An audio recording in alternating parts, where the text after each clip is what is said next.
মা, মাগো, আমি তোমার সবিতা, তোমার বুকের দন মানিক রতন, বিবস্ত্র কুকুরে খাওয়া এক ছিন্ন ভিন্ন জীবন্ত লাশ। আদরে লালিত প্রাণের ধনকে চিনতে পারছি কি জননী? হ্যাঁ হ্যাঁ, আমি তোমার সবিতা, তোমার সবিতা। 1 জুলাই 1971 জেলে পড়ার নমিতাদের বাড়ি যাচ্ছিলাম।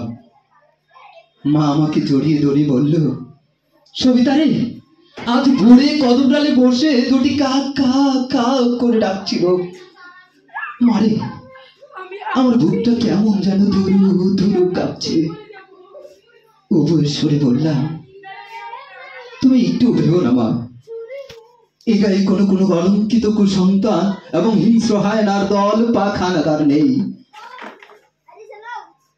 পথে যত দূর চোখ যাচ্ছিল, মা আমার দিকে ফেল ফেরিয়ে তাকিয়ে থাকলো। মায়ের চোখের আড়াল হতে পথ রুদ্ধ করে দাঁড়ালো গনিমোল্লা এবং সাঙ্গুরা। আমি বুঝতে পেরে আকুতির সুরে বললাম, ভাই, আমি তোমার প্রতিবেশী আদর বোন, আমাকে ছেড়ে দাও ভাই, আমাকে ছেড়ে দাও, নয়তো বিবস্ত্র কুত্তারা আমাকে ছিন্ন ভিন্ন করবে।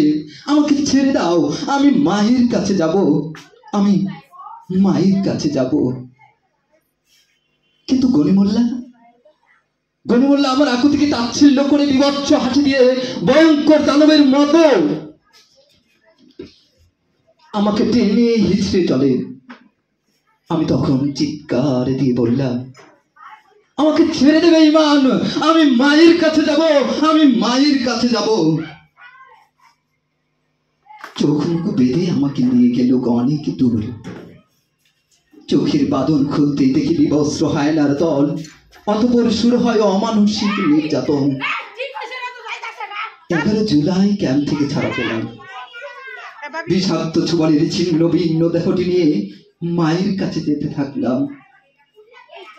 সাথে নিলাম এক বুক যন্ত্রণার আগুন আর দু নয়নে বিশাল দুটি সমুদ্র। গায়ে ঢুকতেই কর্ণে বাজে বাতাসের বিরহ কান্না। কোথায় আমার সুজলা গ্রাম, কোথায় ঘরবাড়ি, শুধু আগুনে পোড়া ছোট ছোট ছাইয়ের কুণ্ডলী। কিন্তু কিন্তু আমার মা, বাবা আর সুমন কোথায়? আঙিনা ছেড়ে একটু এগোতে দেখি একটি পচা গলা লাশকে নিয়ে শিয়াল আর শুকরেরা খেলা করছে। হ্যাঁ, আমার মা, আমার হতভাগী দক্ষিণে মায়ের লাশ। পাশের জমিতে একটি পচা গলা লাশ যেন আমাকে ডেকে বলছে, বুবু বুবু, আমি তোমার সুমন, তোমার আদরের সুমন। আমার বাবাকে খুঁজে পেলাম আরিয়ান খান নদে।